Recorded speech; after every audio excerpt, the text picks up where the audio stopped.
me get my camera working there. So sorry for the delay. Welcoming everyone today to New Perspectives. And this is actually going to be our final session in the series on Mahakali. So we are very honored to have Dr. Alok Pandey to close the series for us. So we welcome you, Alokji. Thank you so much for being here. Okay. And New Perspectives, as everybody is aware, is sponsored by the LaGrasse Center here in Fountain Inn, South Carolina, as well as Aro University and the Sri Aurobindo Integral Life Center in Surat, India. Before we get started, I would just like to remind everyone of our 4-day Sri Aurobindo Integral Yoga Retreat that starts July 8th. It's a 4-day retreat that will go through Sunday the 12th. It's here in Greenville, in person only, and just about 20 minutes away from our center here in Fountain Inn. So we will be spending at least an afternoon and early evening out here at the center. And this year, the theme is the quest for divinization of life, from Vedic vision to integral realization. So I'll be just dropping a URL link, a website link in the chat box for those of you that would like to check out the details. We do have a discount, early bird discount running until the end of May. So we hope to see you all. And now, again, it is obviously our great privilege and pleasure to introduce Dr. Alok Pandey, who will speak on the topic, the fierce mercy of Mahakali, the love that sometimes slays to save. Dr. Pandey states that the Divine Mother is at her core the flaming intensity of divine love. She is the swiftness that brooks no delay and the force that shatters the rigid resistance of the ego to make way for the soul's emergence. Her stroke is never one of anger, he says, but a surgical compassion that cuts away the decay of falsehood to protect and liberate the eternal truth within. So again, welcome, Alok, and we'd like to go ahead and turn it over to you now.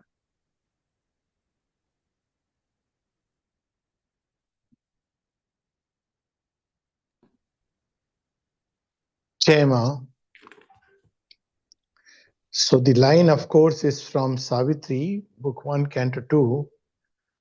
She bore the touch of that which kills and saves. So I slightly modified it to slays, kills and saves. So as we all know that the power of destruction is inbuilt in creation, and like all the powers, it has its divine origin. And in our own life, we cannot imagine taking a step forward in whatever way we want to conceive of it without a number of elements being destroyed. Even putting your step on the soil implies that, there are things which are being destroyed. So there is the power of destruction, and Indian thought has very beautifully and wonderfully, because behind everything there is the divine. So it has also given it, it has seen it as not only the divine being, but also the most powerful. When we look at Sri Aurobindo invoking all the forces, all the beings, be wide in me, O Varuna, and he goes on in this prayer. And at the end of it, he invokes Kali. So that's a very powerful prayer of Sri Aurobindo, which we can probably, read and start if I find it. But it's the prayer where there is an invocation of all the gods. And then Sri Aurobindo says that, let me not be subject to these gods, O Kali. So this Kali is originally the power that changes time. So Kala comes from Kali, and it's the Zeitgeist. It's the power that can suddenly comes and changes time. And if you look at a century or century and a half back, we can see that this power had been working very powerfully. And that's why we see the age of revolutions, which we are just leaving behind, because it was needed for time to take a leap. In Indian thought, it is also described as Balaram, who comes first and clears the ground for Krishna's dance. So this is the power which has been active in this world since almost 150 years. But mostly we'll see that since the beginning of the previous century, and Sri Aurobindo invoking Kali. Very few people see his association with Kali, but actually, as the century started, he wrote Bhavani Bharati, which is an invocation to Kali, and then subsequently in his Bangla writings, and subsequently his own union with Krishna and Kali, which showed the way, and very cryptically in Essays on the Gita, which is post 1914. Shubda speaks about the disastrous results that can follow this. And he writes very interestingly that all of us who have used this force with open eyes know the effect it can have. My own feeling is that Sri Aurobindo is describing his own use of the Kali force, which came in, and in Durga Strot also we see, which did push the British back, but its repercussions have been tremendous. And therefore, the mother subsequently would not favor the use of Kali, because Kali's method is she takes leave. So we have this in the Indian thought also, that when Kali begins to act, then after a while she does not care, the good side and the bad side. Anything which carries any imperfection takes her wrath. During the 65 attack on the ashram, I remember how the mother would say that for a long time, all these young people wanted to go out and defend the ashram, but she held them back. And she told them after 8 hours that, okay, you can go. And we know Togada was one of them who went out, and he faced plenty of people just barehanded, means with a lathi, people with stones and everything. And I met him. He said, I felt that Durga is working through me, and he fell unconscious, ultimately survived. And mother said that I didn't send all of you earlier because it was Kali who was acting. And if any of you went with any imperfection inside you, she does not respect boundaries. She doesn't respect, uh, you know, um, all kinds of apparent goodnesses, because she can see through all the masks. So in general, mother does not prefer the method of Kali, and that's why she would say that, well, this time, hopefully, not hopefully, she has assured us that there would not be a pralaya, because every time the reason for pralaya is basically Kali takes over, and she takes over because the world is not ready. Now, is the world ready now? No. We know that several times when mother is asked about, is the world ready, she would say the world is not ready.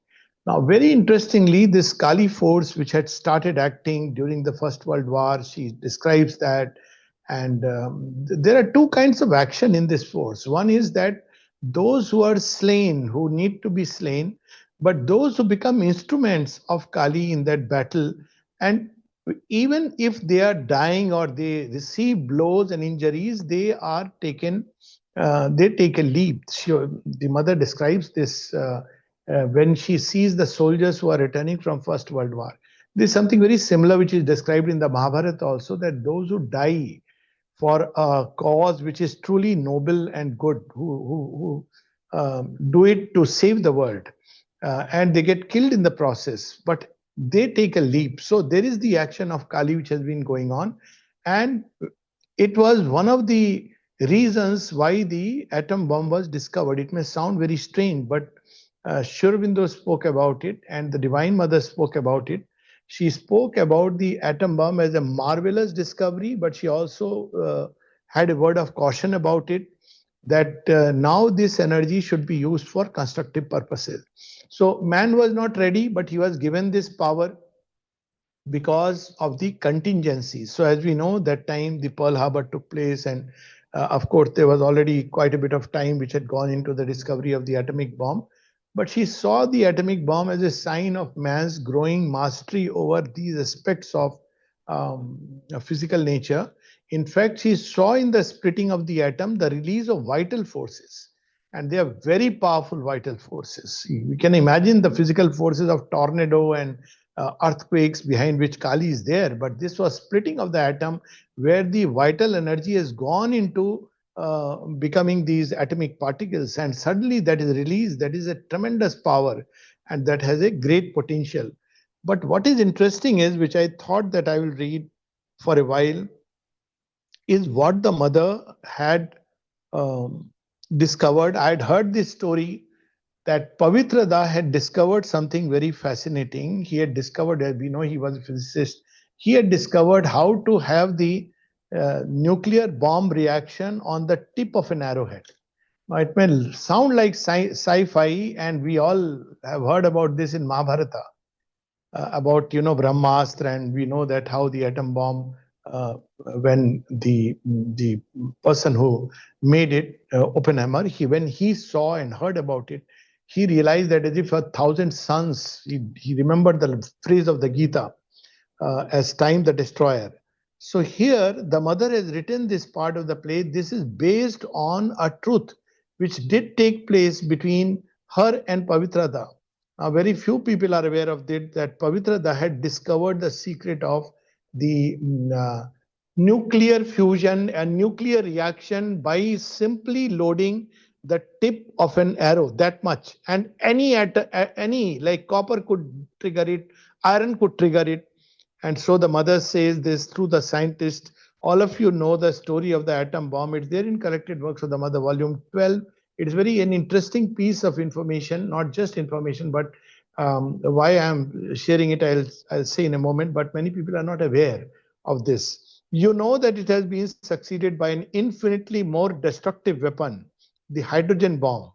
You also know as well as I do that humanity is staggering under the impact of these discoveries, which have placed in its hands an unequal power of destruction. But if I now reveal my new discovery, this was never revealed to the world, and hopefully it will never be revealed. Because when Pavitra Das spoke to the mother about it, mother said, "You know it, I know it, and that's the end of it." But what is this discovery? She says, if I unveil my secret, I would place a diabolical power in the hands of just anybody. And without any control or restriction, we can almost see that prophecies coming true. Uranium and thorium were easily monopolized by the governments, first on account of their relative scarcity, but mostly because of the difficulty of activating them in atomic piles. Now, again, very interestingly, that the governments have been trying to find a easier way, a cheaper way of activating it. And I think some of us may be aware that India has just recently made a breakthrough of actually activating through the use of thorium, a very cheap source of energy without, in fact, it will be self-generating. This is a very recent news. But you can well imagine what would happen if any criminal or crank or fanatic could, in any makeshift laboratory, put together a weapon capable of blowing up Paris, London, or New York. Looks like Mother is speaking yesterday about all that is happening today in the Straits of Hormuz.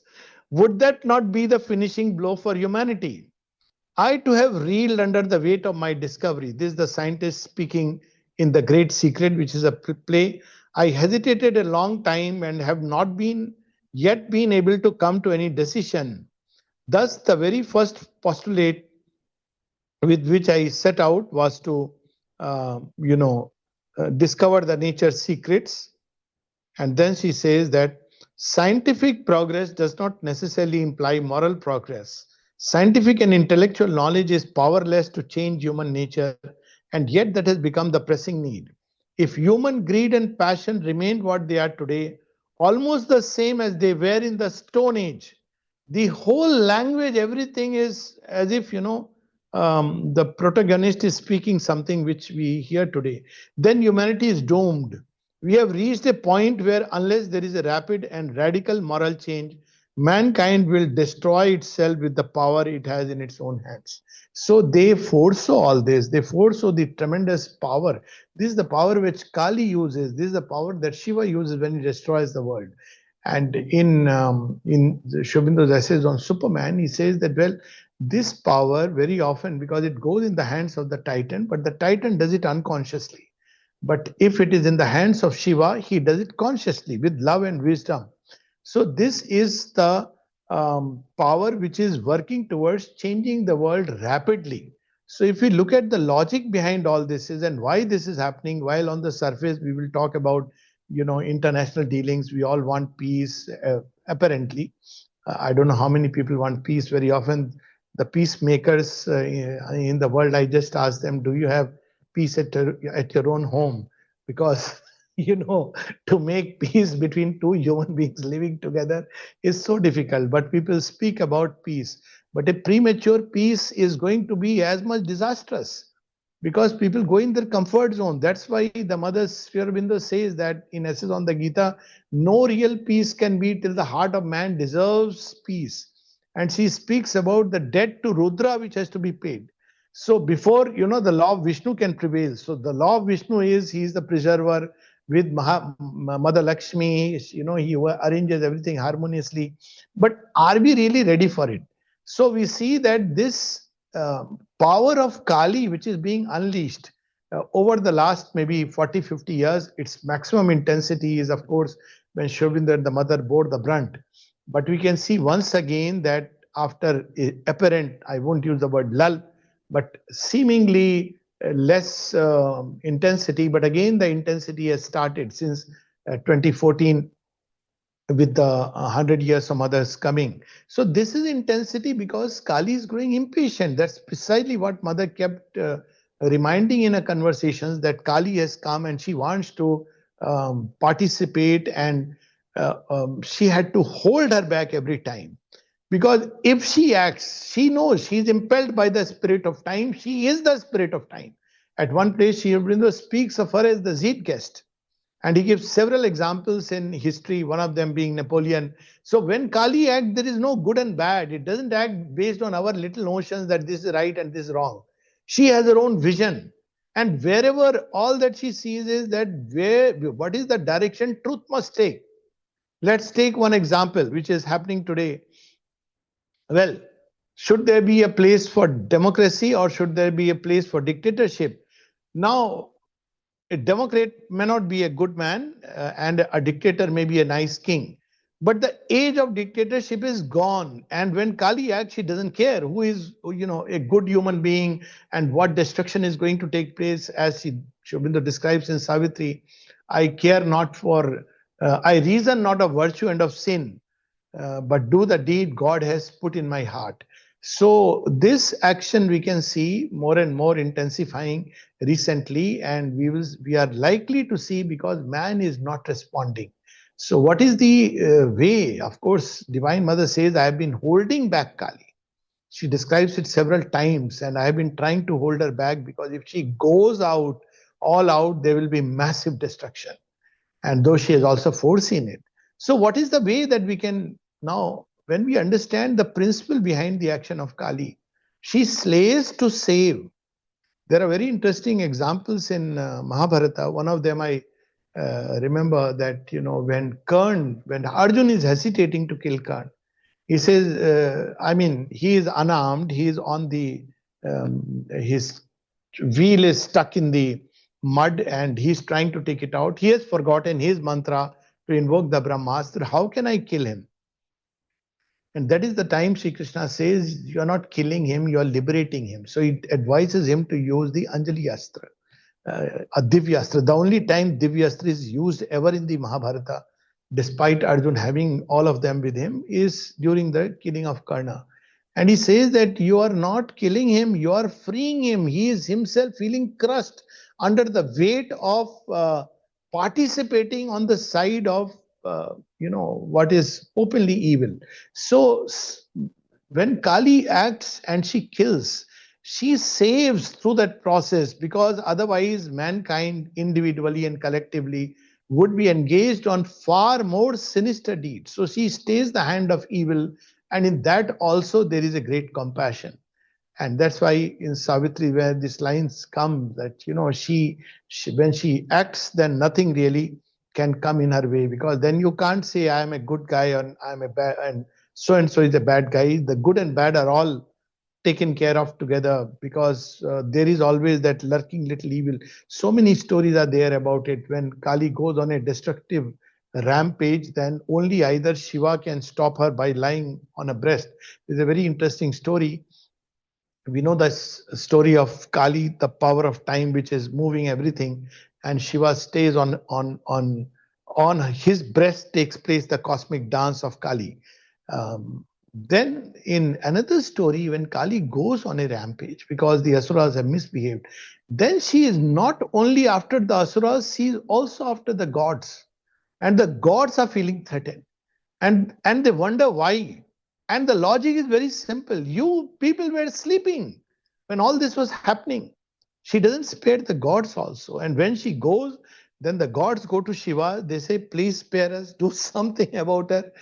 And Shiva says, I have tried something earlier. I don't know whether I can stop her now or not. And then Shiva becomes a little baby. So where does she stop? This baby comes and this baby cries, and suddenly out of Kali the compassion comes out, and this compassion begins to stop. We will see this even in wars. We will see this even nowadays. We see that what is the power which is suddenly raising a different state in humanity is when children suffer. So because she is full of that compassion, that suddenly that part comes out. But originally it is a power which slays to save mankind, save individuals, and but very few can bear it. Amrit Da was one of the very fortunate recipients who would receive all kinds of scoldings from the Divine Mother. And one of the stories goes very well that, when mother scolds him, Amrit Da is smiling. So mother scolds him even more, and then Amrit Da still smiles. And then when mother goes away, all of them ask him that, you were smiling when mother was scolding you. He says, yes, because she thinks that I am capable of receiving her anger. Nobody could, and people didn't understand because human beings think that, so-called that saintly yogi, they must never raise their voice. Well, Shurbindo has been like that. He has, he is like Brahman, absolutely. But mother has many moods. All these different moods are there in her. And when she would, we remember that even with Amal Kiran once, where he was very casually, I think his feet was placed on the rear side bumper of mother's car, one of the feet. And suddenly mother came and gave him a slap. And he's the proud recipient. And he asked what happened. He said, you are on a battlefield and you are unconscious. You don't know what you are doing. So this is how it's a there is an intense love behind it. One very interesting story, two of them I remember. One of them is recounted by Preeti Das Gupta, and she would often fall ill. So she would go and complain to the mother, and mother would keep quiet. Then I'm just saying that how action of the divine can take place. So one day she went and said, mother, I again had fever, so I couldn't come. And she had fever. And mother gave her a scolding. What is it that you are getting fever every time? And she was very frightened that mother is scolding me. I have fever. She is supposed to show kindness. But the beauty is, she says, for decades her fever went away. Another instance I know is of Chote Narayanji, used to experience every night when he came in Golkund, he would experience a lot of Rakshasas and Asuras come near, trying to drink his blood, and he would go and tell mother, and mother would just quietly listen. She won't say anything. Then he developed a big sore on the foot, and it was very painful. So again, he would go and tell the mother. Mother would look with little powerful eyes, but she won't say anything. So after a few days, he says, mother, I can't bear it. And then she looked at him. First, she looked at the toe where the wound was there.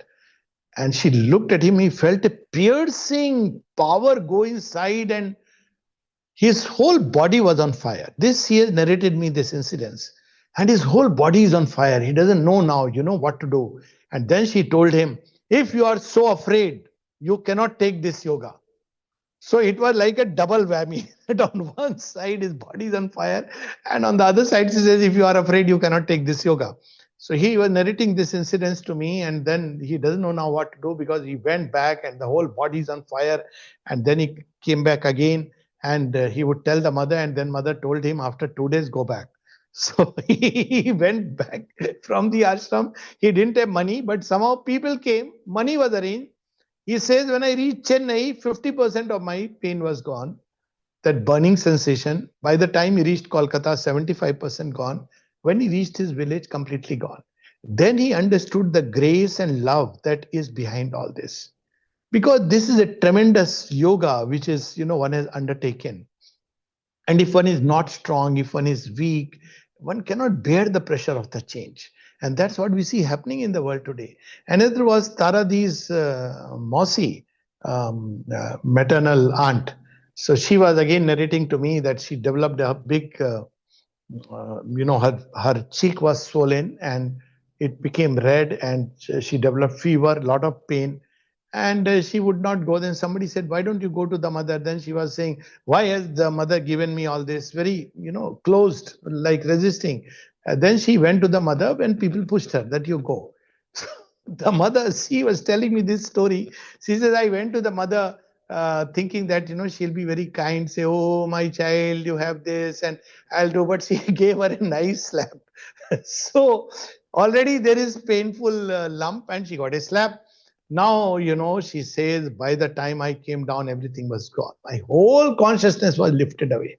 Not only this went away, but as if something had totally gone away. So Mahakali is that's why Sri Aurobindo says, on outwardly, if we look at it, it's the power of destruction. But inwardly, when we look at it, she's the power of love, intense love, flaming intensities of love. And this love sometimes saves by simply taking away all that we cherish, we hold on to, we long for. It's a very rare thing for this to act, but it acts like that. There is a nice poem of Tagore, which I am reminded, where he says, Jake tumi bohite chaho apar premer bhar. I'll say in Bangla, my broken Bangla. If some Bengali listener is there, please forgive me. And but it has a flavor. Jake tumi bohite chaho apar premer bhar. Eke bari sobe tumi ghochaye dao tar. ना थाके तार मान अपमान ना थाके तार धन okay तुम्ही करो ekla akinchan. So he basically says that somebody whom you love with great intensity, you suddenly tear away all his clothing, all that is defending the person, all that is protecting him, and he is akinchan. He has nothing to hold on to, and he is put on the footpath. Nobody is there whom he can say his own, and thereby you prepare him to bear the burden of your universal love. So this is known, well known. It's this mystic truth. People have not used the word Kali, but we know Bulle Shah, how he writes that, you have made me dance under your sword, and I have been dancing karke thaiya thaiya, and with each drop of my blood, your name emerges. This is a story she has narrated with regard to Kali on that flower of divine love. She speaks about how somebody who was trying to escape, who was being chased by a group of people, and then she speaks about it in the Arabian desert. And then, the people who were catching on to him, her, actually she doesn't say him or her that time, and how the person is killed, and with each drop of the blood that goes into the soil, there is ultimately this tree emerges, the tree of divine love or divine sacrifice, and out of which we have flowers of divine love, the pomegranate tree. And then somebody said, it was not a he. When I had read, first you think it is about, in Arabia, you hear about the prophet, but it's about a she. We don't know, not documented history. So the divine Kali basically asked for what? She asked for sacrifice. That's what we see with Sri Aurobindo writings during the early period of independence. He says that, well, what is the Divine Mother asking from us? She is asking sacrifice. And then we understand that deep behind what is that love which is operating. So as long as we remain selfish, closed within our little boundaries, mostly Kali won't act, because first Maheshwari comes. So the sequence is very interesting. So first Maheshwari will come and she will lay down the large lines. We see this in Satyug, Maheshwari's action, and she is preparing the large lines through which humanity has to, prepare itself. All the great truths will come. And then comes the age when we see Mahakali, the great battles where, there is the destruction, much that has to go away. People speak of Mahabharata war, but if you really look at the age of Rama, It is something amazing, the kind of things, forces that were unleashed. And in Dwapar, there are decent people. Even the Asura is wearing a human face. And then after that comes, when the path has been clear, then comes Mahalakshmi, who, the flowers of love begin to bloom. And then Mahasaraswati, who builds perfection. So even in our own life of a sadhak, we can see that initially knowledge comes in as a base. We by and large are aware that we have to move along these lines. This is the path we have to take, and we are very happy that we have learned about the path. We have to only walk the path. And sometimes people ask, what is it that I should carry when I take the journey? So I say, carry courage and love, don't carry anything else. It's likely to be snatched away. What? Because Mahakali is waiting down the line. So Maheshwari initiates the process. There is knowledge, there is by and large, one is very happy. Oh, yoga of transformation, so wonderful. Then as you begin to move, that's the time when Kali begins to act. If there is sincerity, one thing is there, that if there is no sincerity, Kali doesn't act. There has to be some sincerity. That's what Mother always says, that sincerity means you really want what you're wanting. Otherwise, she will not enter, because it can completely upset life. But when she begins to act, when there is some sincerity in aspiration, then Mahakali comes to root out the major issues, major difficulties, big challenges. And after that phase is over, then we enter into that zone where Mahalakshmi was waiting. She has to soothe our wounds, a more human love, a more, dealing with each other, full of harmony, full of beauty. And then in all the details of life, Mahasaraswati begins to manifest. And everywhere we see, ultimately, if you look at all the four powers, you will see the manifestation of love, nothing else. So Maheshwari's love is compassion, right? From height she is saying.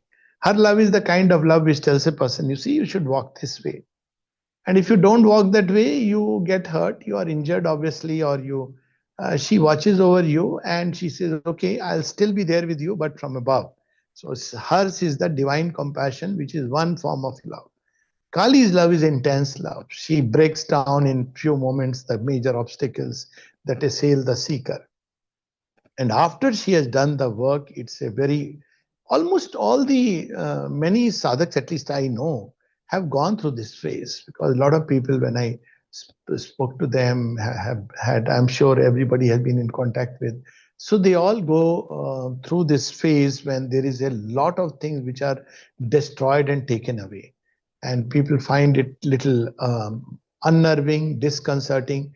But if you go through that phase with faith, then the rest of the process is a question of working out of details. The lotus of love blooms into the heart, and then one carries on the journey forward. So this is the power which really makes us leap, jump time, literally. That's why she is Kala. So she is the leader, and when she crosses over a chasm, destroying the obstacles on the way, then all other the gods will follow her. So just some of the passages I thought I'll read, and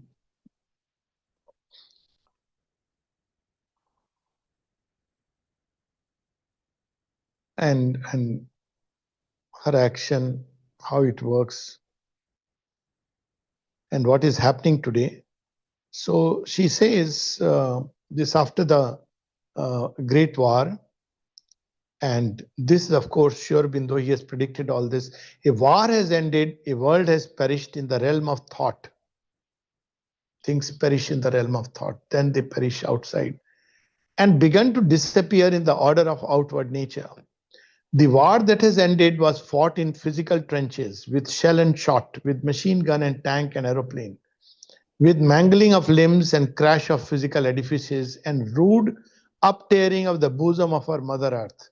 The new war, or the old continued in another form that is already beginning, will be fought more with mental trenches and bomb-proof shelters, with reconnaissance and batteries and moving machines of thought and word, propaganda and parties and programs, with mangling of the desired souls of men and of nations, crash of many kinds of thrones, and high built institutions, and strong uptearing of the old earth of custom, which man has formed as a layer over the restless, molten forces of evolutionary nature. So now, because these evolutionary forces are very active, any clinging to the past, any clinging to the old. That's why when mother was asked, what is the way forward? She said only two things you must remember. Do not cling. And the second she said is have the thirst. And then she said, if you do not cling, even the extravagances of an American youth are a path. Because when you cling to the old, this is going to be taken away. So she says the old world that is shaken outwardly in its bases. That's what she called as the hour of God, when the old bases are shaken.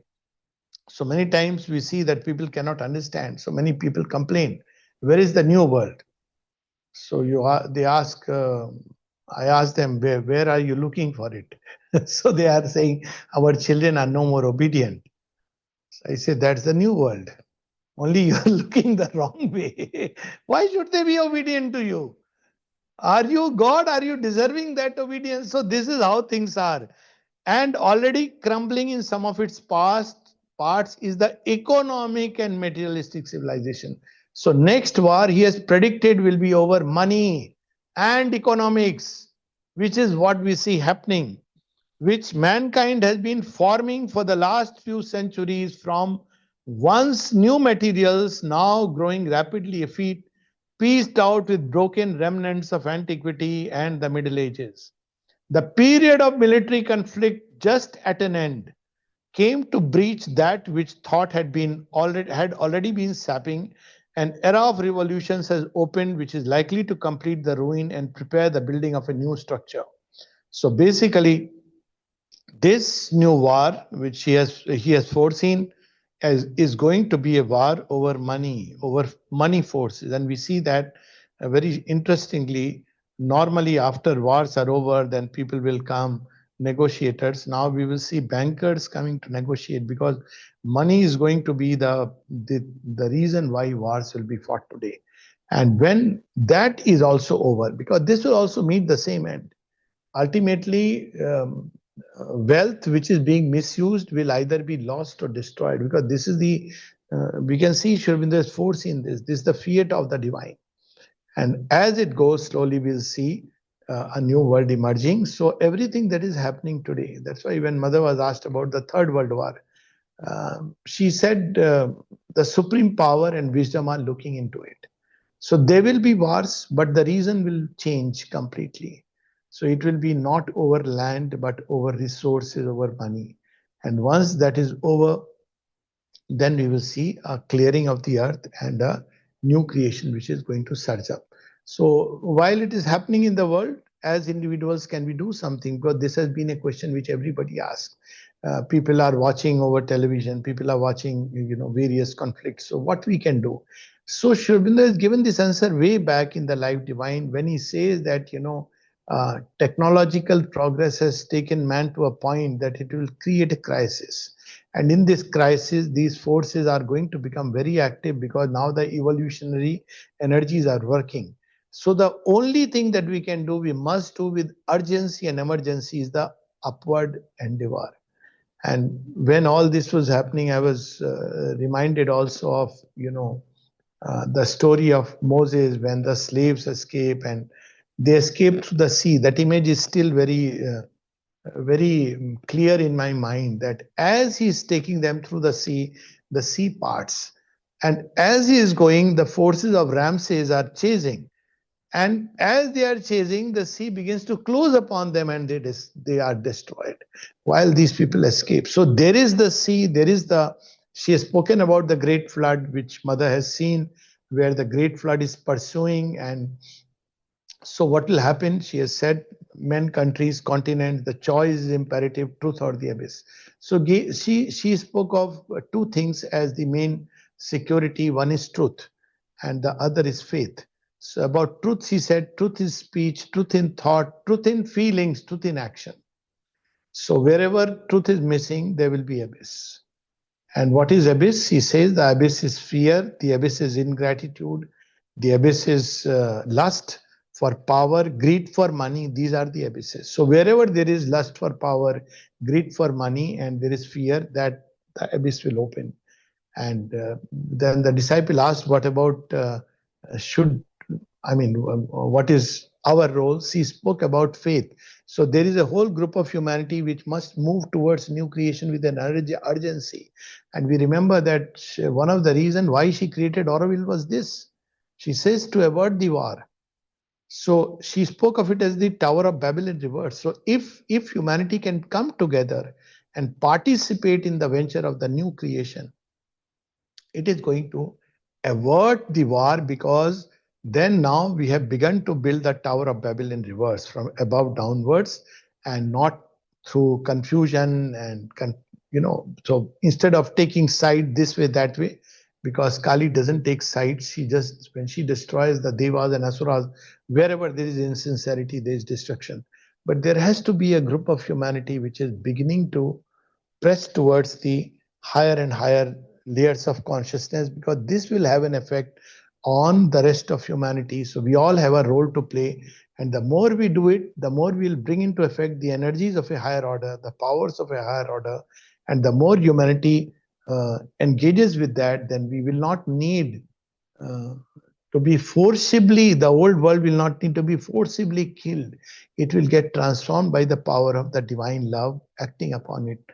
As he has spoken of, the same divine love in its great intensity can kill to save, and the same divine love acts like a leaven to form a loaf of bread out of wheat.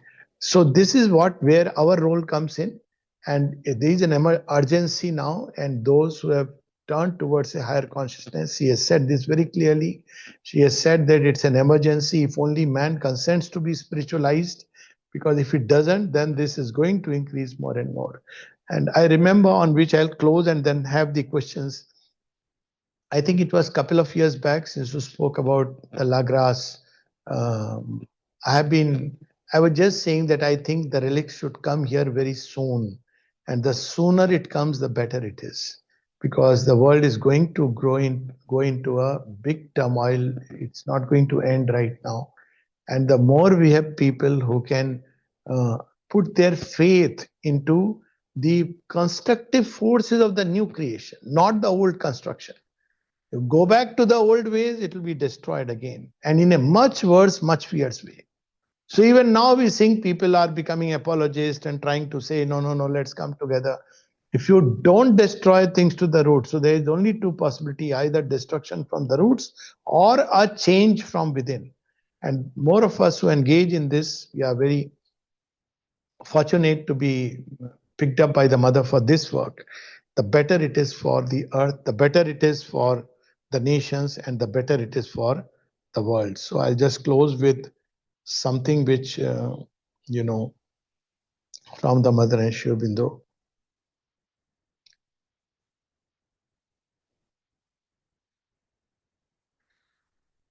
All this they have foreseen actually. And they have given the solution everywhere. It's a pity that man does not, how he describes all that fierce form of Krishna on the battlefield of Kurukshetra. As we all know, that is basically Kali. That is basically Kali who came as Krishna. That story I think many of us know. So now it has come. Just give me one moment and then I'll stop. Some of our beautiful messages.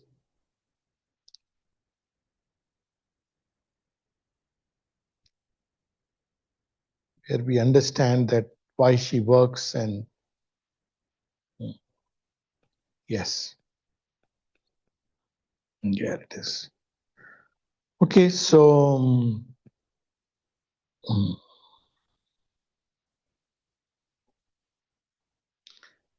so this is the message she had given, 67, which I was referring to. Men, countries, continents, the choice is imperative, truth or the abyss. So the question was asked that the abyss, so she describes that abyss, what is the abyss?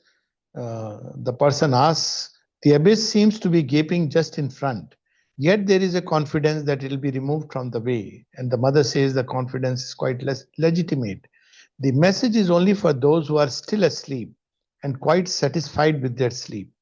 So the disciple asked, what is the meaning of abyss in your New Year's message? Or put another way, what should a sadhak fear? So the mother says, again, looks like she is speaking of yesterday. Right now, there is a great tension. They have all taken positions as if to start war. War has begun. It is the blind passion that men put into their international relations.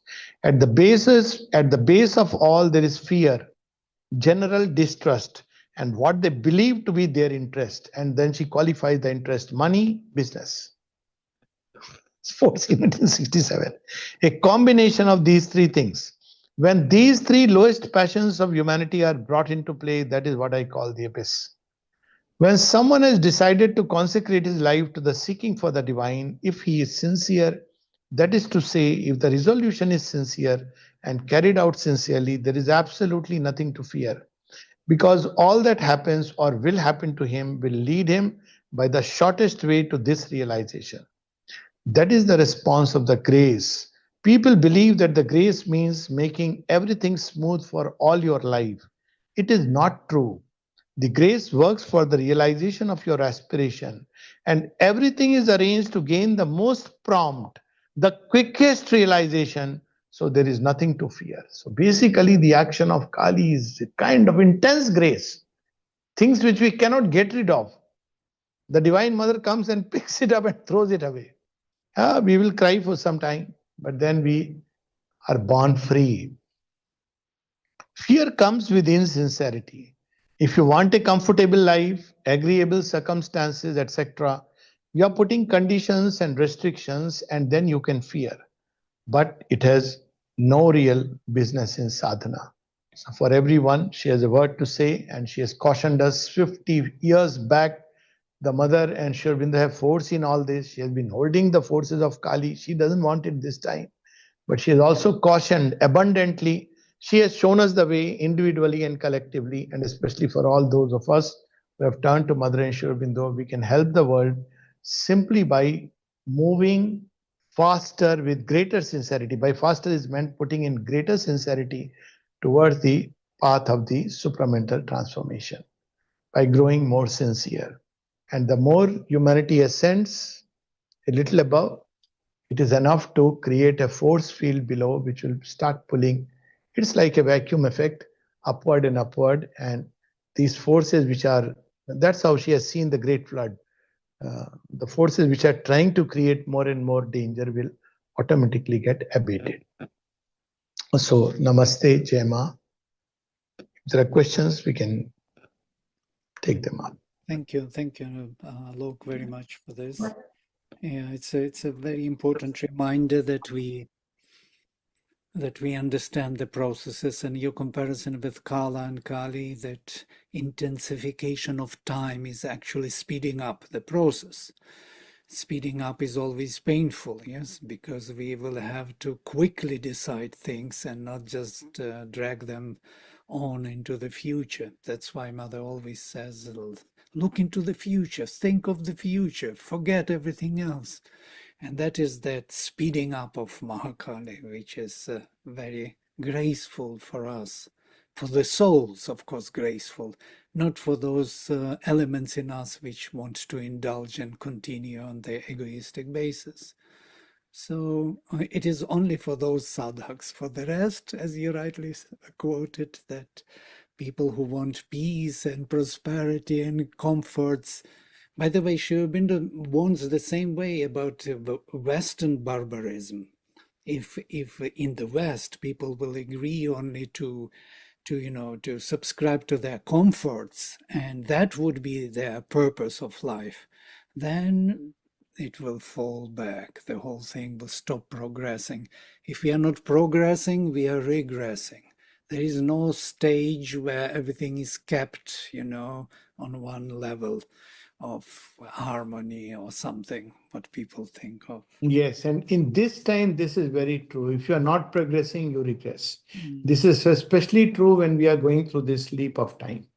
When there are periods when there is neither much progress nor much regression. But now we are in an age when there is a leap. That's where the Kali's action comes in. So we can either progress or we can regress. Very little. So we can't remain static. That's true. Yeah, and that's what Mother spoke about Auroville. What is to be ever young, That is, Yes. it means Yes. never to be satisfied with what you achieved. Always move forward. That is the energy which Kali represents. Also, since you mentioned Auroville, I must add a little bit there that also the past solutions are not going to work. We fall back on past solutions. We don't realize that they are outdated, they won't work.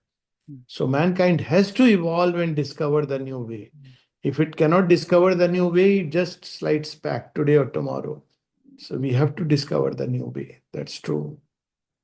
What you Very true. mentioned also about the relics for the center, it is very important. I was just thinking about that when we came online, that to ask you to help us with this, and maybe there are people who have relics for themselves. Why do they hold onto them as for their own possessions? We need to. So that is something. Since you are speaking about it, I have already told this Mhm. that if, of course, and I'm saying this very openly because I don't believe they are anybody's property. So if they come through the normal process, okay. If they don't come, that I have taken as my responsibility to ensure that they will come, Oh, so and thank you so much. And that's for sure. yeah. So I've been saying this, and I feel for America and for the world, it's more or less getting more and more urgent that everything else can wait or develop, but for America, and which will have an impact on the world. For the last 4 years, 5 years, I've been feeling this, and I've been voicing this that relics should come to La Grasse Center. The sooner, the better it is. Better for not only the center, but for America and for the world. I do feel that, and that won't be a problem once everything is ready. Relics will come. That's all I can say publicly. Yes. Yeah. I would welcome there is H.P. Rama with us today. Yes. Yes. Yes. Maybe he I'm would sure like he knows, and yeah. Yes, Yeah. right. Yeah, I think the center will be ready by birthday of Sri Aurobindo, 2027. Yes. So that's what I was actually thinking. 2028 is 2027, birthday of Sri Aurobindo, and 2028 is, of course, the mother's 150th year. Any time in between would be wonderful. Yes. Absolutely, absolutely. Very good. Thank you for sharing your thoughts. Very enlightening. It's very contradictory to see Mahakali's nature of force against compassion, love against the destructive power that he displayed to uplift us. Yes. The Rudra energies. Yeah. So I've held back so many stories which are coming. One of them was the destruction of the old world in narrated in the both Bhagavad Puran and Shiv Puran, when Daksh Prajapati is beheaded, and many of the even godly beings, even rishis, the Veerbhadra beheads. Who is that rishi? I'm forgetting his name. He is beheaded, and simply because now he is not keeping in accordance with the demands of the new age, new creation. So this there, and Sri Aurobindo alludes to this, the parable of Mahadev and Sati, at great length in Bande Matram. So Yeah, yeah. Is there anyone else from our panel or else wants to say or to ask? Please. You're muted, Jayashree. I wanted to thank Alokda. That was such an inspiring talk. Thank you so much. I myself feel so elevated after listening to the love and compassion of Mahakali. Um, and you brought it, you gave it so much life with your stories and Mother's explanations and how Mother is wanting us now to move forward. Thank you very much. I had some Thank you. questions, but I Yes. think I will leave it to the panel. There are others who are waiting in line, and I shall ask my question later. Yes. Thank you, And Alok. you can always write. Yes. Yes. Yes, Yes. thank you so much. Thank you. Thank you. Alok, I would like to just make a comment, but also thank you again. I know before we opened this session, you were saying that you had not had a chance to listen to some of the others and that you hoped that what you had to say would be new and unique. And I think everything that you said today was new and different. And it's such a wonderful way to be closing this series. I think my question is, as you speak about the importance of each of us individually to be sincere, to have faith, to seek after the truth. Could you speak a little bit about the importance of Sangha, of community in these times? Yes. Because what we are seeing is more and more people reaching out and coming together, which is obviously intensifying, right? This effort and this movement forward, and it's obviously one of the main reasons that we and HP are looking forward to the new center being open, so that there can be a place where a larger community can come together to kind of push this whole movement or to sincerely receive this whole movement of Kali that's a forward moving one. But could you speak a little bit about what the Mother and Sri Aurobindo has said about the importance of Sangha in these times? Yes. So in one of his earliest letters, Sri Aurobindo says that letter is to Barinda and it's 1920. And he hints at the Sangha. He says individually, of course, each one can achieve based on his strength or weaknesses, but collectively we can do much more. Now, a very simple example is a finger and a fist. So, Sangha in this yoga especially is important. And it's important because it's about the collective evolution of the race. And for this very reason, the Sangha of Sri Aurobindo's yoga, now I'm just using the word Sangha, not society, ashram, group, because it's a beautiful word. Now, in this particular yoga, it will necessarily consist of very different, varying individuals, because this is not a uniform sect, and Mother speaks about it. I can only say that there is a long conversation of her in 1957, and if you Google search Gnostic individual and collectivity, then it'll come somewhere. I think 3rd February or later on. I mean later on, post the date. But so in 1957, after the supramental manifestations, he says there is an urgency for the ashram to move forward. And if it doesn't move forward, there will be decline. She even says that it has gone beyond the boundaries of the ashram. All this she says. Then she says that the need for a collectivity is very pressing. And she speaks about the religious collectivities, which are not the ones she is referring to. Means it's not a community of, let's say, believers or a community of, let's say, people who dress similarly. She speaks about that there have been religious communities always. Now, that's not the purpose. The purpose here is about collective evolution. So it will invariably be a collectivity where there will be people who are different. And she says the pressing need first will be, of course, Gnostic individual, and along with that, the different kinds of humanity which is represented as representative, and then they move together, which is very challenging. It is not like forming a community of just common seekers who are walking a common path. So the collectivity that Sri Aurobindo and the Mother speak about is going to be different, because it will represent the earth. On earth you don't have uniformity and everybody with the same pattern. So when people are different in terms of thought, and humanity is moving toward that, even the idea of nation unit has changed into that there should be people who have got different thoughts and different patterns, and yet they are coming together. There is a national soul which they represent. So this itself is the first step towards a true collectivity, not like a religious community, not like a a religion-based group life or a nation unit, which was the past. So this is where we see, particularly, let me say, the American and the Indian experiment, very interesting in this regard. But coming back to the Gnostic community, yes, it should be a collectivity where people come together. They may be different, they will be different, but the fundamental thing will be to help each other in this process of collective evolution. It's very challenging. And I believe that if I go by what Mother has said, and this is something very interesting, she says it need not be limited to a space. Um, so it be like not limited necessarily to a space.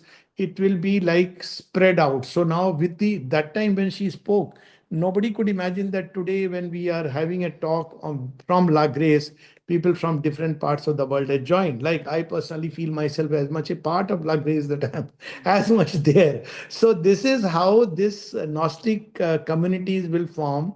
They will be not just necessarily only physical communities, but also they will be digital communities, to use a term.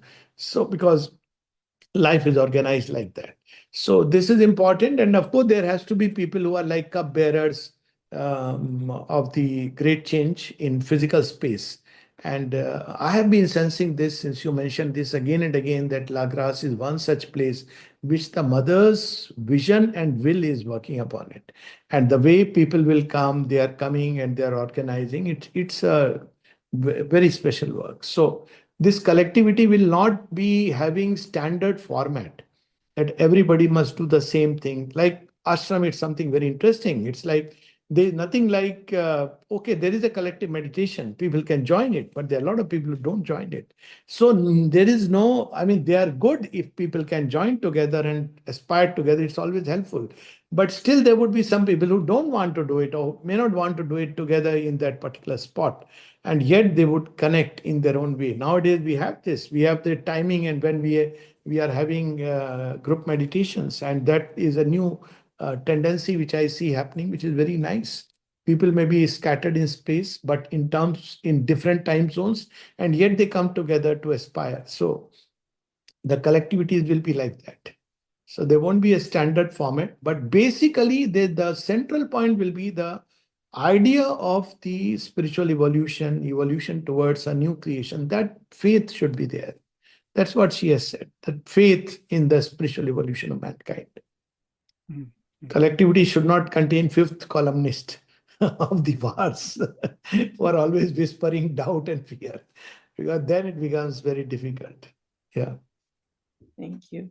Thank you. And I guess, Vladimir, maybe we have time for just a couple questions. Right. There are several questions here and, of course, comments. Thank you so much for the very inspiring thoughts and presentation. What is the death to Rudra? Please clarify. So if we really look at this, of course, is the passage from Essays on the Gita, those who want to refer back. So if we really look at the forces that came into birth at the moment of creation, so if you really look at the Big Bang, so what is the Big Bang? Tremendous forces released which are tearing the stars apart. That's how we have a star-studded creation. Mother speaks of this in volume 2 very beautifully. Then if you look at how life came into existence, the cosmic, the primordial soup, it is the forces that are operating at that point of time are literally, I mean, one of the example, let me give one example, which is so beautiful. Now we look at the moon and we say, oh, moon is beautiful, it's inspiring poetry and all those things. How did the moon come into existence? An asteroid literally struck the earth, and out of the earth sprang moon, which became a satellite of earth. And now today it's an object of beauty. But who is throwing Rudra forces, the one which are throwing literally the forces that are pushing these planetary systems, and they come into play. And slowly, once the basic work is done, I mean, the way the oceans formed. So there have been tremendous forces at play, and these are the Rudra forces. And whenever there is a time of all upheaval towards something new, the Rudra forces are at play. One example I'll give again from the Indian subcontinent. So what happened in India, if you look at the story of Kashmir, so Kashmir was the custodian of the wealth of knowledge of India. So all these Vedic tantric traditions. So Pandits were the ones who were the custodians. But they kept the knowledge but lacked the force. Look here, the Rudra forces come all the way from the Middle East on a rampage, literally, challenge. And Shobinda speaks of it, that how Christ manifested love and Muhammad manifested force, but neither of them has the complete secret. But what did they do in the bargain? They awakened once again a nation which had gone on to sleep with its knowledge and with its nice feelings of love, and post Ghazni and post all this, the Mughal Empire, we see that slowly the nation waking up with Shivaji, with Guru Gobind Singh, with Maharana Pratap, and of course subsequently Sri Aurobindo. So they come to wake us up from our sleep, because great changes have to happen. So these are the forces of Rudra, and they are very powerfully destructive. Hanuman himself is one of the Rudras. He's regarded as 11th Rudra. We know what he started. He went to Lanka and literally gave them the message, you are going to be finished, by destroying the Ashok Vatika and by burning Lanka. So these are the first messages which come in a nation unit, in a collective unit. The Rudra forces come first. And they give us the message that, look here, things are not fine. Take care, otherwise you are going in for something far more destructive, devastating. So the Rudra forces are the forces of destruction that act, and governing them is, of course, Mahadev, the great destroyer, and of course Kali, who sits by his side, because Kali and Gauri are two sides of the same power. So these are the Rudras. So the death is because they have gone into creation. Violent forces have gone. So they are there in every human being. By death is meant is that without their action, the world would not have been formed. So they are operating within us. The forces even of death and destruction, which are operating within us, they have a role to play. Now you can transform them, but if you just hold them inside, sit over them, they will find their own release when the time comes, and they will take us by surprise. So they are still operating in creation, and they have their role to destroy the old. So we have a choice. Either we pay the debt by accepting the need for change. So how we pay the debt? By accepting the need for change and consciously changing, because they come for change. If we don't change, like Daksh didn't change, he says, no, I don't want, I will abuse Mahadev, I don't want my daughter, then these Rudra forces will compel you to change. So that's what we read. The choice is imperative, truth or the abyss. And for the change in today's times, they demand truth and they demand love, but true love.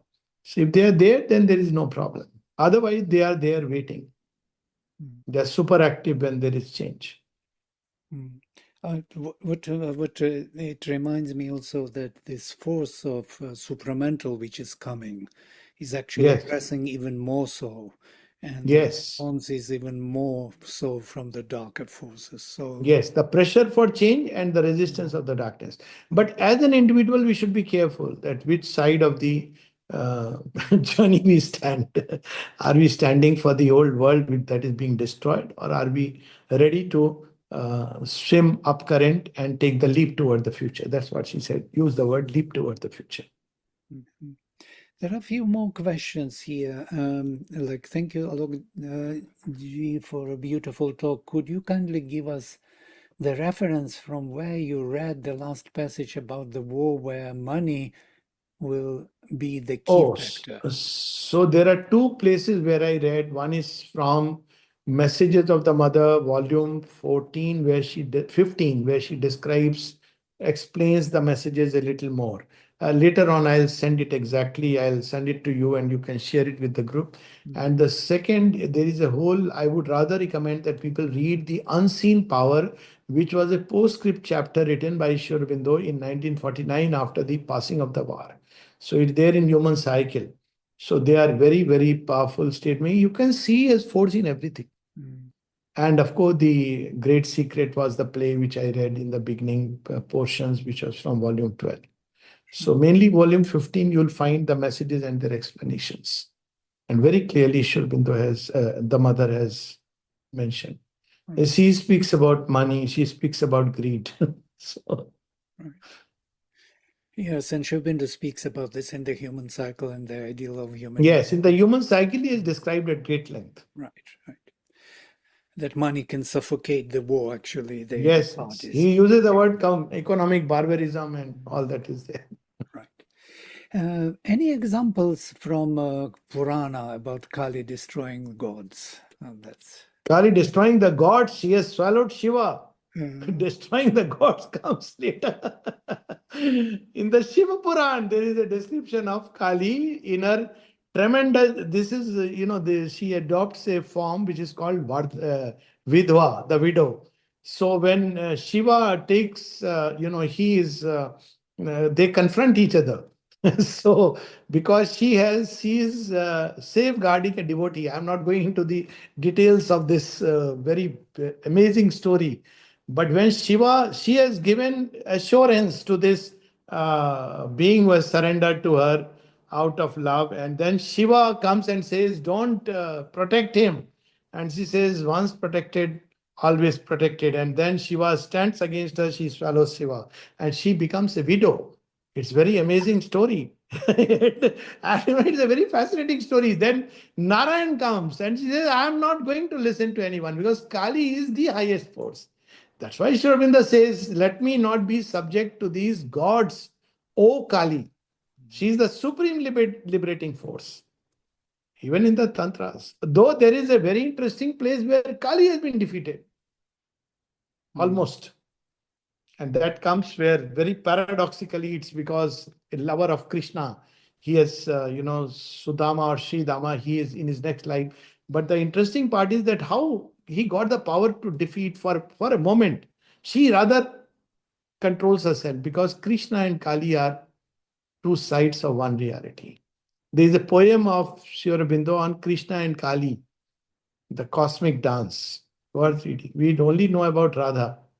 Radha comes later. She is waiting. We are not ready. It's Krishna and Kali which dance first. So that story, so there are plenty of stories where she has destroyed the gods almost. If they stand against someone whom Kali has defended. And always they are shown as running in all the directions, quarters when Kali manifests. They dare not come nearby. All everywhere. You see this manifested even in Nirsing Avatar. When Vishnu assumes the form of Nirsing Avatar, all the gods start running away. So again, we see the childlike. That's why the mother speaks about the psychic being. Everywhere I see, it's only the psychic being or the childlike state which can appease Kali. So when Narsingh Avatar in that fierce form, all the gods start running away because that fire starts licking the regions and the gods with it. So Prahlad is unfazed.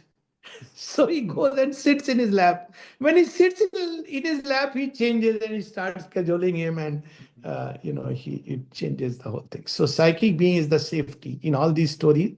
Basically, or Shiva's Batuk Avatar, it's that childlike state in which the psychic being is always where there is no fear. So then you are safe. Otherwise, gods, rishis, sages, nothing. interesting, very interesting. I thought the same about the childhood. If you look at all the cubs, small children, kittens, dogs, puppies, they behave so innocently, so Yes. different. They are actually what we should be, all of us. Yes, Yeah. children. But we are growing slowly, wise. No. All that. We are what is described as the fall from paradise. Right. The becoming of the mind. We relive the story of Adam and Eve. We lose the innocence. We fall from paradise as the mind develops. So we are reliving this story. Mother has spoken about it. But then later on, when we do the conscious surrender, then it's a different thing. Yeah. You have to go through this phase. Great. There is few more questions, but one of them is really interesting. What are the qualities of a warrior who is an instrument of Mahakali and working for the manifestation of a new world? Absolutely. Sincere. straightforward, no duplicity, Mm. and most importantly, absolutely selfless and fearless. In the ashram context, it was pranabdha. Mm. People liked him or didn't like him.